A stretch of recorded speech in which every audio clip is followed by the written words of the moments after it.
Hello students, welcome to World Student Scope. My name is Lalit Gautam.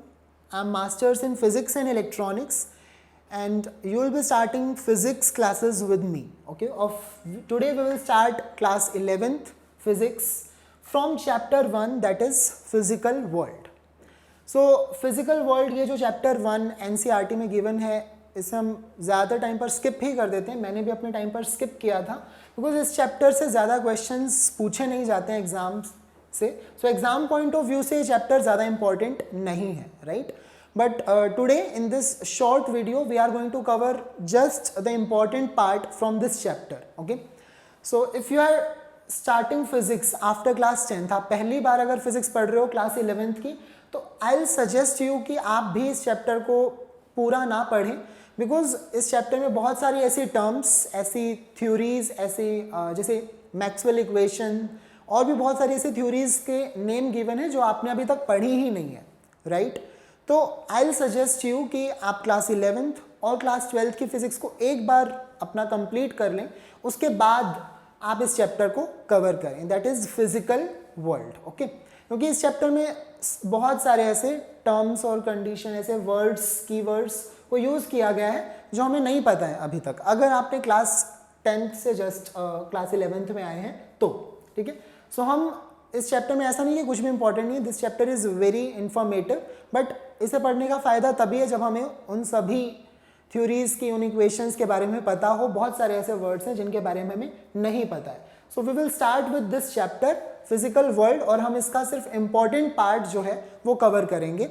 Okay, and we will start with this very basic question, that is what is physics. physics क्या है, right? तो हम physics ही पढ़ रहे हैं और इसे हम define कैसे कर सकते हैं कि what is physics, ठीक है. तो physics अगर हम simple language में कहते हैं तो it is the study of nature, ठीक है. अगर हमें define करना पड़ी जाए तो हम इसे कहते हैं study of nature. otherwise it is very complicated subject. अगर हम इसे देखते हैं तो इसे डिफाइन कर पाना इतना इजी नहीं है, अलग अलग डेफिनेशन है फिजिक्स के बारे में. बट ओवरऑल अगर हम कंक्लूड करें फिजिक्स में हम क्या पढ़ते हैं, तो हम नेचर और नेचुरल फिनोमिना इन सब के बारे में ही पढ़ते हैं, ठीक है. नेचर और जो भी नेचुरल फिनोमिना हम नेचर में ऑब्जर्व करते हैं, नेचुरल फिनोमिना, ठीक है, उन्हें ऑब्जर्व किया जाता है, ठीक है. जब हमें कोई भी नेचुरल फिनोमेना स्ट्राइक करता है कि अच्छा ऐसा क्यों हो रहा है, उसके बाद हम उस पर स्टडी करते हैं, ठीक है, हम जानने की कोशिश करते हैं कि ऐसा क्यों हो रहा है और तब जाकर हम उसकी फिजिक्स पर पहुंच पाते हैं. मतलब हम कुछ ना कुछ नया कॉन्सेप्ट बिल्ड कर पाते हैं. फॉर एग्जांपल इतने सालों से, मतलब जब हम बहुत पुराने सालों की बात, कई हज़ारों साल पहले जब हमें नहीं पता था ग्रेविटेशन नाम की कोई चीज़ होती है, तो उससे पहले भी यही होता था कि हर एक ऑब्जेक्ट नीचे ही फॉल करता था, always it use to fall downwards, right. But Newton was the first one. अब ऐसा नहीं कि उससे पहले ऑब्जेक्ट्स नीचे नहीं गिरते थे, but Newton was the first one जिनको ये स्ट्राइक कर गया कि जब एप्पल को नीचे गिरते हुए देखा, जो कि हम स्टोरी सुनते हैं, तो वहाँ से उन्हें स्ट्राइक किया कि ये सब नीचे ही क्यों गिर रहा है, कोई भी ऑब्जेक्ट नीचे ही क्यों फॉल करता है, वो ऊपर क्यों नहीं जाता या फिर वो हवा में ही क्यों नहीं रह जाता. ऑब्वियसली कोई फोर्स है जो उसे नीचे की तरफ अट्रैक्ट कर रहा है. तो वहीं से ग्रेविटेशन, राइट, की डिस्कवरी हो गई कि ग्रेविटेशन कोई चीज़ होती है, राइट. और वो ग्रेविटेशन ना सिर्फ ऑब्जेक्ट्स के लिए, इन छोटे मोटे ऑब्जेक्ट्स को तो अपनी तरफ हमें, यानी कि सब कुछ जो अर्थ की तरफ अट्रैक्टेड है उसके लिए तो रिस्पॉन्सिबल है ही, प्लस मून, राइट, जो मून अर्थ के अराउंड रिवॉल्व करता है उसके लिए भी अर्थ का ग्रेविटेशनल फोर्स ही रिस्पॉन्सिबल है. And all the planetary motion, earth and all other planets, तो वो भी हमें वो हमें पता लगा कि ओके, सो ग्रेविटेशन फोर्स नाम की एक चीज़ होती है जो कि यूनिवर्सल है, कि कोई भी एक mass, if there is one mass, ठीक है, m1 and there is another mass m2, ठीक है, अगर दोनों ऑब्जेक्ट्स के पास में कुछ मास है तो वो हमेशा ही एक दूसरे को अट्रैक्ट करेंगे. अब ये जो लॉ है, दिस लॉ इज यूनिवर्सल. तो यहाँ पर हमने क्या किया, हमने नेचर और नेचुरल फिनोमिना को ही हमने देखकर कुछ ना कुछ ऑब्जर्व किया और वहाँ से हमने एक नई ही डिस्कवरी कर दी, राइट, कि ग्रेविटेशन के बारे में. और भी जो न्यूटन के जितने भी लॉज हैं, मोशन ऑब्वियसली हमेशा से होता आ रहा था, बट न्यूटन के जो लॉज थे अबाउट मोशन, उन्होंने उसे बहुत सिंपल कर दिया. मोशन को समझना हमारे लिए बहुत सिंपल हो गया बिकॉज ऑफ दोज लॉज। तो फिजिक्स बहुत इंटरेस्टिंग सा एक सब्जेक्ट है जहाँ पर हम ज़्यादातर नेचुरल फिनोमिना के बारे में ही हम देखेंगे, नेचर से ही हम देखेंगे, राइट। और क्लास 11th की जो फिजिक्स है वो मेनली मैक्रोस्कोपिक वर्ल्ड के बारे में है। Now what is the meaning of macroscopic world? Okay,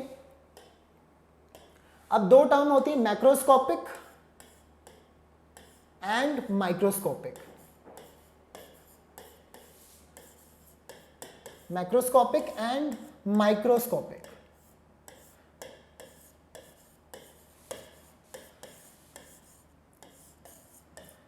so macro means large, हम लार्ज ऑब्जेक्ट्स के बारे में बात करते हैं। एंड माइक्रोस्कोप से हम क्या देखते हैं? माइक्रोस्कोप से हम बहुत छोटे ऑब्जेक्ट्स को देखते हैं, राइट। तो यहां पर हम स्मॉलर ऑब्जेक्ट्स के बारे में बात करते हैं। तो क्लास 11th के फिजिक्स में हम मैक्रोस्कोपिक ऑब्जेक्ट्स के बारे में ही बात करेंगे। जो क्लास 11th है वो मेनली हम मैक्रोस्कोपिक ऑब्जेक्ट्स के बारे में बात करते हैं एंड माइक्रोस्कोपिक ऑब्जेक्ट्स के बारे में बात करते हैं क्लास 12th में, क्लास 12th में। ऑलराइट, ठीक है। बिकॉज क्लास 11th में हम मोशन स्टडी करते हैं, रोटेशन स्टडी करते हैं, ग्रेविटेशन हो गया, थर्मोडायनेमिक्स हो गई, स्ट्रेस, स्ट्रेन, तो हम सब जगह पर क्या करें? मैक्रोस्कोपिकली देख रहे हैं ऑब्जेक्ट्स के अंदर क्या कुछ हो रहा है। तो वहां पर ऑब्जेक्ट्स जो है लार्ज हैं इन साइज, ठीक है।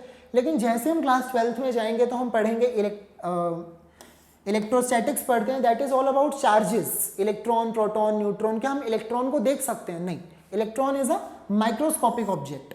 अगर पार्टिकल हम देखें तो class 12th is all about microscopic physics, मतलब माइक्रोस्कोपिक ऑब्जेक्ट्स के बारे में। डोमेन जो है वो माइक्रोस्कोपिक रहेगी क्लास 12th के लिए, एंड क्लास 11th की जो फिजिक्स है वो मैक्रोस्कोपिक डोमेन में रहकर ही हम ज्यादातर हम बात करेंगे क्लास 11th की फिजिक्स में। Okay, so it is more easy to realise. सीधी सी बात है, मैक्रोस्कोपिक ऑब्जेक्ट जिन्हें हम देख सकते हैं, टच कर सकते हैं, तो ये ज्यादा इजी है रियलाइज करने के लिए, इमेजिन करने के लिए। जबकि माइक्रोस्कोपिक डोमेन पर जब हम जाते हैं, हम एटम की बात कर रहे हैं, इलेक्ट्रॉन, प्रोटॉन की बात कर रहे हैं, तो वो हमें इमेजिन करना पड़ता है, ठीक है। हमें नहीं दिखाई दे रहा इलेक्ट्रॉन एक्चुअल में रिवॉल्व कर रहा है या फिर नहीं कर रहा। बट अगर हम मून की बात कर रहे हैं तो हमें वो दिखाई देता है कि यस, मून इज देयर और वो अर्थ के अराउंड रोटेट या रिवॉल्व करता है, राइट।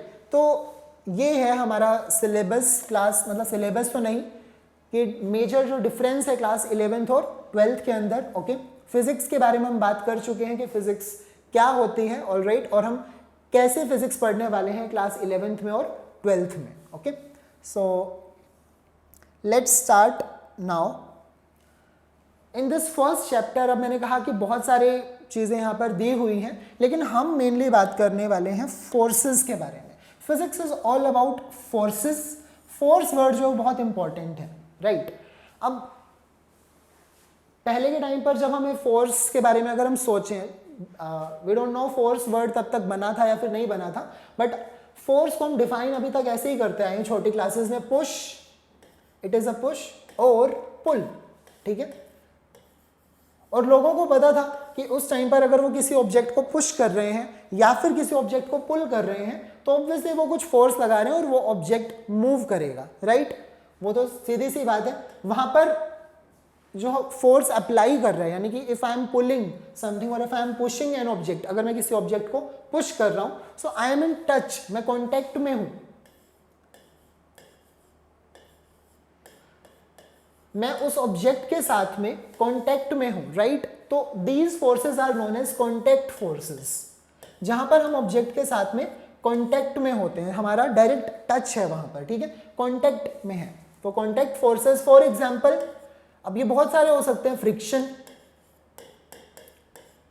फ्रिक्शन हमें पता है, जब हम भी कोई भी ऑब्जेक्ट अगर मूव कर रहा है अर्थ के सरफेस पर, इवन एयर में अगर वो मूव कर रहा है तो एयर का फ्रिक्शन एक्ट कर रहा है, राइट। सो फ्रिक्शन, ठीक है। तो air is directly in touch with that object, उस ऑब्जेक्ट के साथ में टच में है, तो फ्रिक्शन उस ऑब्जेक्ट के ऊपर एक्ट कर रहा है, जो कि एक फोर्स है, और हम कह सकते हैं कि कॉन्टैक्ट फोर्स वो होगा, राइट। अगर हम देखते हैं कि स्प्रिंग फोर्स, ठीक है, अगर हम किसी स्प्रिंग को स्ट्रेच करते हैं, बहुत पावर लगाकर हम स्प्रिंग को स्ट्रेच कर रहे हैं, तो वो स्प्रिंग वापस आ जा रहा है, बट वो स्ट्रेच अगर हुआ है हमारे फोर्स लगाने से, तो again we are in touch, ठीक है। और स्प्रिंग के अंदर एक फोर्स जनरेट होता है, that is spring force, right, ठीक है।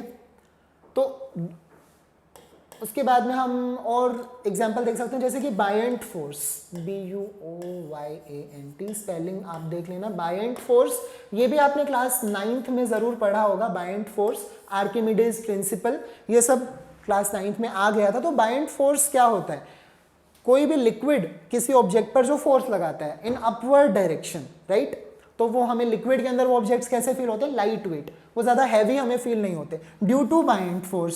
सो again buoyant force is a contact force, वहाँ पर भी डायरेक्ट कॉन्टैक्ट है। तो ये जो फोर्सेज हैं समझने आसान है, क्योंकि हमें दिखाई दे रहा है कि देयर इज अ कॉन्टैक्ट और इस वजह से फोर्स लग रहा है। If I am pulling a rope, अगर मैं एक रस्सी खींच रहा हूँ तो डायरेक्ट कॉन्टैक्ट है, राइट, तो हमें समझ में आता है कि कोई भी ऑब्जेक्ट मूव क्यों कर रहा है। If I am pulling something, तो वो ऑब्जेक्ट क्यों मूव कर रहा है? Because there is a contact. But जब अब हम बात करते हैं नॉन कॉन्टैक्ट वाले फोर्सेस के बारे में, जहां पर कॉन्टैक्ट नहीं होता है, तो वो जो चीज़ होती है वो बहुत सरप्राइजिंग होती है, नॉन कॉन्टैक्ट वाले जो फोर्सेस होते हैं। नॉन कॉन्टैक्ट में कैसे? जैसे हमने अगर एक बॉल को ऊपर फेंका तो हमें पता है कि earth is pulling that ball downward, ठीक है, but there is no contact, body के बीच में और अर्थ के बीच में कोई कॉन्टैक्ट नहीं है, बट स्टिल फोर्स तो लग रहा है, राइट। अगर यहाँ पर कोई आयरन का ऑब्जेक्ट रखा है और हम बहुत बड़ा सा एक मैग्नेट ले आते हैं, बहुत स्ट्रॉन्ग मैग्नेट ले आते हैं, तो वो उस ऑब्जेक्ट को खींच सकता है अपनी तरफ, राइट, उसके पास वो कैपेबिलिटी है कि वो उस ऑब्जेक्ट को अपनी तरफ खींच सकता है, फोर्स लग सकता है उसके ऊपर। सो इलेक्ट्रोमैग्नेटिक फोर्स हम कह सकते हैं, इलेक्ट्रोमैग्नेटिक फोर्स, बिकॉज जो मैग्नेट का भी एग्जांपल हमने लिया वो मैग्नेटिक फोर्स है, राइट, और इलेक्ट्रिक फोर्स भी इसी तरह से विदाउट कांटेक्ट ही एक्ट कर जाता है। अगर एक चार्ज है Q1, ठीक है, और दूसरा चार्ज है Q2, तो वो एक दूसरे पर फोर्स लगा सकते हैं विदाउट एनी कांटेक्ट, बिना कांटेक्ट में आए वो फोर्स लगा सकते हैं। Same goes with magnetic force, ठीक है, same goes with gravitational force. Gravitational force भी, अब सन ने सभी प्लैनेट्स को अपने अराउंड, सन रोटेट करवा रहा है, रिवॉल्व करा रहा है सभी प्लैनेट्स को, gravitational force, due to gravitational force, but there is no contact between sun and all of this planet again.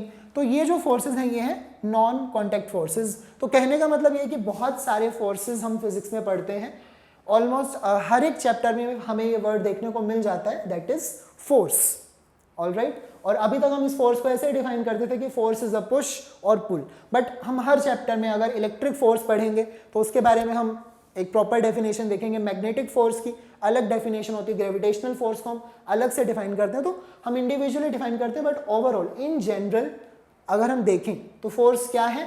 Push या फिर pull, alright. And there are many types of this forces. तो हम सभी forces की बात नहीं कर सकते हैं। अगर हमसे कोई पूछता है कि फिजिक्स में हम कितने फोर्सेज पढ़ते हैं, तो बहुत सारे फोर्सेज हैं, but there are 4 fundamental forces, 4 fundamental forces. अब ये जितने भी फोर्सेज हमने देखे, frictional force, spring force, buoyant force, ठीक है, हम सभी का नाम नहीं ले सकते हैं। फंडामेंटल फोर्स अगर हम इन्हें माइक्रोस्कोपिक डोमेन पर जाकर देखें, ठीक है, फॉर एग्जाम्पल अब बात करते हैं स्प्रिंग फोर्स की, ओके ओके। तो स्प्रिंग के अंदर क्या होता है? If this is a spring,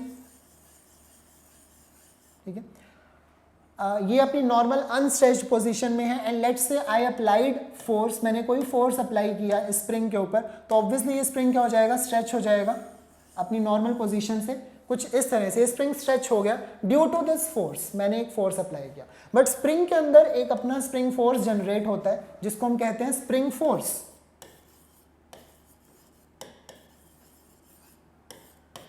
spring force, ठीक है। तो जो उसे फोर्स करता है to regain its original position या फिर ओरिजिनल शेप, वो उसको रीगेन करवा देता है। अगेन जैसे हम अपना फोर्स जो है, अगर हम इस फोर्स को रिमूव कर देंगे तो वो जो स्प्रिंग है वापस अपनी नॉर्मल पोजीशन में आ जाएगा, जैसा वो स्टार्टिंग में था वो वैसा ही हो जाएगा, right, due to this spring force. तो हमें लगता है कि ये एक स्प्रिंग फोर्स एक अलग टाइप का फोर्स है, ठीक है। बट अगर हम इसे माइक्रोस्कोपिकली देखें तो this spring obviously is made up of matter, उसके अंदर क्या है? बहुत सारे एटम्स हैं, ठीक है।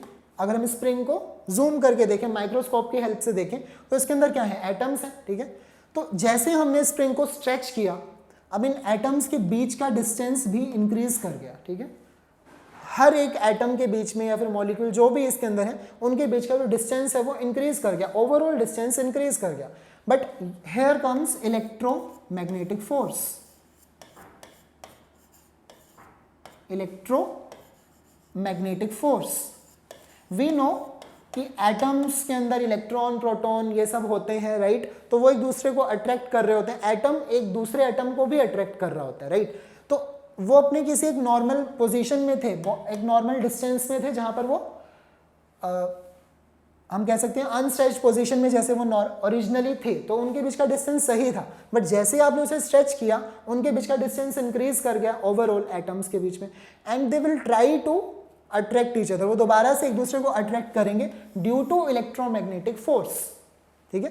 तो हम स्प्रिंग फोर्स से बोल रहे हैं मैक्रोस्कोपिकली, बड़ी लेवल पर जब हम उसे देख रहे हैं तो हमें लग रहा है कि स्प्रिंग वापस जा रहा है ड्यू टू सम फोर्स और उसका नाम रख दिया spring force. But spring force origin कहाँ से हुआ है, उसका जो रीजन क्या है स्प्रिंग फोर्स का, वो इलेक्ट्रोमैग्नेटिक ही है. ठीक है. सेम गोज विद, ये था स्प्रिंग फोर्स के लिए, तो वो इलेक्ट्रोमैग्नेटिक फोर्सेस की वजह से ही वापस आ रहा है. हर एक एटम दूसरे एटम को अपनी तरफ अट्रैक्ट करता है एंड दैट्स वाई वो अपनी ओरिजिनल पोजीशन में वापस आ जाता है. तो सेम गोज विद फ्रिक्शन. अगर हम फ्रिक्शन को समझें तो वहाँ भी यही है. If this is an object, ठीक है, and this is a surface, हमें पता है कि अगर मैं इस ऑब्जेक्ट पर फोर्स अप्लाई करता हूँ, this is force applied by me, तो ये सरफेस उसके ऊपर फ्रिक्शन लगाता है, राइट, एंड ऑपोजिट डायरेक्शन में लगाता है. अब ये फ्रिक्शन क्यों लग रहा है, because this object is again made up of atoms. ठीक है, ये भी एटम्स से बना है. This surface is also made up of atoms. ठीक है. सो जब वो दोनों एक साथ रखे हैं तो they are in equilibrium position, वो एक दूसरे से इक्विलिब्रियम बना चुके हैं. बट जैसे हम उसे स्लाइड कर रहे हैं, ठीक है, सो दे ट्राई टू अट्रैक्ट, वो उसको अट्रैक्ट करने की कोशिश करते हैं. ठीक है, उसको अपनी तरफ खींचने की कोशिश करते हैं. But again they fail. हमारा फोर्स अगर ज़्यादा होगा फ्रिक्शनल फोर्स से, सो ये ऑब्जेक्ट मूव कर जाएगा. ठीक है. But what is this force जिसकी वजह से फ्रिक्शन अराइज हुआ. फ्रिक्शन तो हम इसे कह रहे हैं, फ्रिक्शन जस्ट मीन्स कि ऑब्जेक्ट के मूव करने में प्रॉब्लम आ रही है, फ्रिक्शन हम फेस कर रहे हैं, राइट. फ्रिक्शन, वो तो हमने जनरल वर्ड दे दिया. But what is this force जिसकी वजह से फ्रिक्शन है. Again this is electromagnetic force. All right. So friction force भी इलेक्ट्रोमैग्नेटिक फोर्स से ही अराइज हुआ है.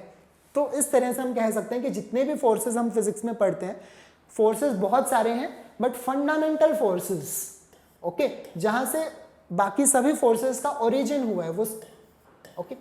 तो फंडामेंटल फोर्सेस जो हैं वो सिर्फ और सिर्फ कितने हैं, 4. There are only 4 fundamental forces जिनके बारे में हम अभी पढ़ेंगे. यही पार्ट जो है चैप्टर 1 से, फिजिकल वर्ल्ड से, काफी इंपॉर्टेंट है अबाउट फोर्सेस. हमें पता होना चाहिए कि फंडामेंटल फोर्सेस क्या है फिजिक्स में. There are total 4 fundamental forces और अभी हम देखते हैं कि वो कौन से 4 फंडामेंटल फोर्स है. Electromagnetic is one of them and gravitational force is also there. So 4 fundamental force अब हम देखते हैं वन बाय वन क्या होंगे. नंबर 1 अभी हमने जैसे देखा, 1 is electromagnetic,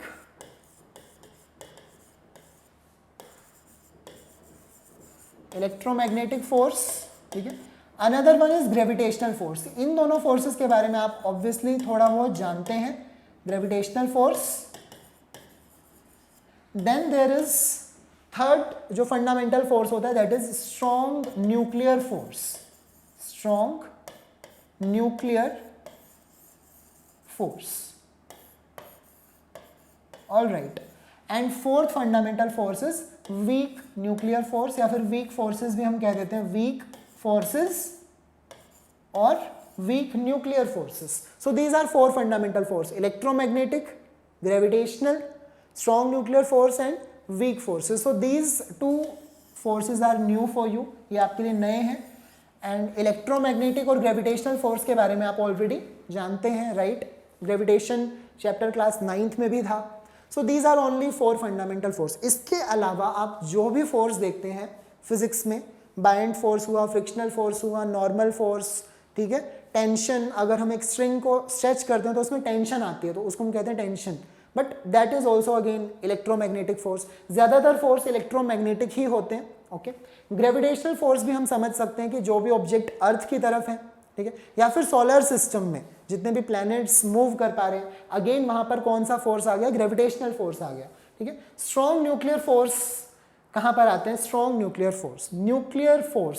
so that means ये जो फोर्सेज हैं वो न्यूक्लियस में ही अपना रोल प्ले करते हैं। न्यूक्लियस कहाँ होता है, एटम के बिल्कुल सेंटर में। और न्यूक्लियस में क्या होते हैं, न्यूक्लियस के अंदर प्रोटॉन और neutron. If this is an atom, okay, ये उसका न्यूक्लियस होगा और बाहर क्या होंगे, इलेक्ट्रॉन्स, ठीक है, अपनी अपनी शेल में रिवॉल्व कर रहे होंगे। एंड न्यूक्लियस में होते हैं प्रोटॉन, प्रोटॉन, न्यूट्रॉन, ठीक है, ये सब न्यूक्लियस के अंदर होंगे। सो वी नो प्रोटॉन और प्रोटॉन तो लाइक चार्जेस हैं, that means positive and positive charge. तो इलेक्ट्रोमैग्नेटिक फोर्स के अकॉर्डिंग तो न्यूक्लियस स्टेबल रहना ही नहीं चाहिए, न्यूक्लियस अपनी शेप में रहेगा ही नहीं, क्योंकि प्रोटॉन और प्रोटॉन साथ में नहीं रह सकते, they will repel each other. तो एटम कभी स्टेबल हो ही नहीं सकता, ठीक है। बट वी नो कि एटम स्टेबल होता है, राइट, न्यूक्लियस एग्जिस्ट करता है और वो बहुत स्ट्रांगली बाउंड होते हैं, जो proton, neutron, everything is very strongly bounded है। तो वहां पर कौन से फोर्सेस अपना रोल प्ले करते हैं, स्ट्रॉन्ग न्यूक्लियर फोर्स। ऐसा नहीं है कि इलेक्ट्रोमैग्नेटिक फोर्स वहां नहीं है, बट जो डोमिनेट कर जाता है वो स्ट्रॉन्ग न्यूक्लियर फोर्स, ये ज्यादा डोमिनेट कर जाता है। दैट्स वाई प्रोटॉन प्रोटॉन की जो रिपल्शन है वो इसे अनस्टेबल नहीं बना पाती है, एक एटम को या फिर न्यूक्लियस को, ठीक है। And then there is weak forces जो अपना रेडियो एक्टिव डिके में रोल प्ले करते हैं।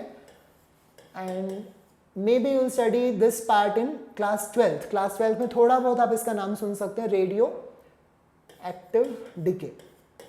ओके, सो वीक फोर्सेस के बारे में हम ज्यादा नहीं पढ़ पाएंगे in class 11th and 12th। Electromagnetic, gravitation और स्ट्रॉन्ग न्यूक्लियर फोर्स के बारे में हम पढ़ेंगे। So these are 4 fundamental forces, अब यहां पर समराइज किया गया है। Now one by one, first one is strong nuclear forces, second is electromagnetic, then weak, and then is gravity और gravitational force. Okay, so these are the 4 fundamental forces. अब इन्हें किस ऑर्डर में अरेंज किया गया है, इन्हें डिक्रीजिंग ऑर्डर में अरेंज किया गया है अपनी स्ट्रेंथ। अगर हम स्ट्रेंथ की बात करें,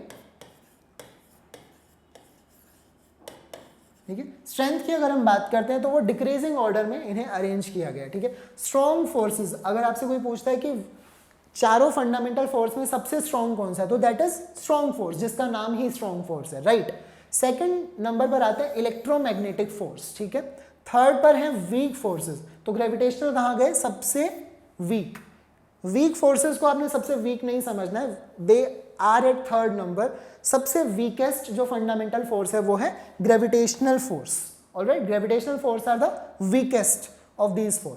अगर हम स्ट्रेंथ को कंपेयर करें, लेट्स से कि अगर स्ट्रॉन्ग फोर्स जो है 2 पार्टिकल्स के बीच में, अगर उसकी स्ट्रेंथ है 1, ठीक है, तो इलेक्ट्रोमैग्नेटिक जो फोर्स होगा वो 1/137, यानी कि इसका 137 पार्ट ही रह जाएगा, इतने पार्ट से कम होगा।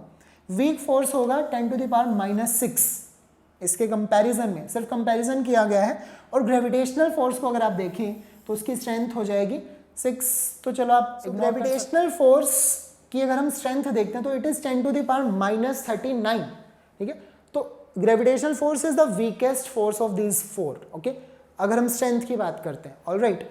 और स्टिल ग्रेविटेशनल फोर्स इतना हमें लगता है कि वो इतना वीक नहीं होना चाहिए, because we are holded by earth. Earth हमें होल्ड करके रख रही है, सन ने सभी प्लैनेट्स को होल्ड करके रखा है, राइट, अपने ऑर्बिट्स में ड्यू टू ग्रेविटेशनल फोर्स, और फिर भी वो इतना वीक फोर्स है। तो ऑब्वियसली वो जो फोर्स है सन और प्लैनेट्स के बीच में वो ज़्यादा इसलिए है बिकॉज उनके मासेस बहुत ज़्यादा है। अगर हम सन का मास देखते हैं, फिर जितने भी प्लैनेट्स का हम मास देखते हैं, तो मास इज़ वेरी हाई, ठीक है। अगर कोई छोटा मोटा मास होगा तो उस पर ग्रेविटेशनल फोर्स इतना इफेक्ट नहीं डाल पाएगा, ऑलराइट, जो सन का ग्रेविटेशनल फोर्स है। तो मास इज़ वेरी हाई दोनों ही ऑब्जेक्ट्स का, सन का और प्लैनेट्स का। सो दैट्स वाई वो अपने अपने ऑर्बिट्स में, और ग्रेविटेशनल फोर्स काफ़ी स्ट्रॉन्ग है, ऑलराइट। तो इसके अलावा यहाँ पर दिखाए गए हैं पार्टिकल्स। स्ट्रॉन्ग फोर्स कहाँ एक्ट करता है, this is proton positively charge, this is proton. Neutron और प्रोटॉन में this is neutron and this is again proton. तो स्ट्रॉन्ग फोर्स सभी के बीच में एक्ट करता है, प्रोटॉन न्यूट्रॉन, प्रोटॉन और प्रोटॉन के बीच में भी एक्ट करेगा, राइट। और न्यूट्रॉन के बीच में भी एक्ट करेगा। अगर दो न्यूट्रॉन्स हैं उनके बीच में भी एक्ट करेगा। जबकि इलेक्ट्रोमैग्नेटिक फोर्स सिर्फ चार्जेस के बीच में ही एक्ट करता है, ठीक है। लाइक चार्जेस रिपेल करेंगे, अनलाइक चार्जेस अट्रैक्ट करेंगे, जैसा हम जानते हैं। लेकिन स्ट्रॉन्ग फोर्सेस जो हैं वो चार्जेस पर डिपेंड नहीं करता है। So this is very important, charges से ये इंडिपेंडेंट होता है। वीक फोर्स जो हम जानते हैं कि बीटा डीके, मतलब ये रेडियो एक्टिव डीके के टाइम पर ही अपना रोल प्ले करते हैं। एंड ग्रेविटेशनल फोर्स जो है वो मासेस के बीच में एक्ट करता है। One mass will always attract another mass, जो ग्रेविटेशनल फोर्स कहता है। Okay, range. स्ट्रॉन्ग फोर्स हमने कहा कि न्यूक्लियस के अंदर ही एक्ट करते हैं। सो जो न्यूक्लियस का साइज होता है वो 10⁻⁻15 मीटर्स, ये मीटर्स में ही दी गई है रेंज एसआई यूनिट में। सो न्यूक्लियस के अंदर ही एक्ट कर पाते हैं। स्ट्रॉन्ग फोर्स न्यूक्लियस के बाहर नहीं एक्ट कर पाएगा, इसकी रेंज बहुत ही कम है, ठीक है। इसीलिए हम इसके बारे में ज़्यादा नहीं पढ़ते हैं। बट अगर हम न्यूक्लियर फिजिक्स पढ़ते हैं तो हम इसके बारे में पढ़ेंगे। 10⁻⁻15 मीटर। फिर है इलेक्ट्रोमैग्नेटिक फोर्स, जिसकी रेंज इनफाइनाइट होती है। व्हाट डज इट मीन कि अगर दो चार्जेस हैं, ठीक है, उनके बीच में अगर डिस्टेंस इनफाइनाइट भी है, कितना भी दूर आप कर दो, तब भी इलेक्ट्रोमैग्नेटिक फोर्स तो एक्ट करेगा ही करेगा। Same goes with gravitational force. अगर दो मासेस हैं तो वो कितने भी दूर हो, यूनिवर्स में कितने भी दूर हो, उनके बीच में हमेशा जो फोर्स है वो एक्ट करेगा। All right. And then there is weak force. Weak forces की रेंज और भी कम होती है स्ट्रॉन्ग फोर्सेस के कंपैरिजन में भी, ठीक है। That is 10⁻⁻18। तो ये भी बहुत ही इनकी रेंज कम है स्ट्रॉन्ग और वीक फोर्सेस की। इसीलिए हम इनके बारे में ज़्यादा बात नहीं करते और हमें ये देखने को नहीं मिलते हैं ज़्यादा। All right, okay. So that was all in this chapter, physical world. That was first chapter. हमने देखा कि फिजिक्स क्या है और क्लास 11th और 12th की फिजिक्स में हम क्या पढ़ने वाले हैं। And we talked about forces, ठीक है, और फंडामेंटल फोर्सेस के बारे में हमने बात की। So that's all in this first lecture. Lecture 2 में हम बात करेंगे units and measurement. So thank you.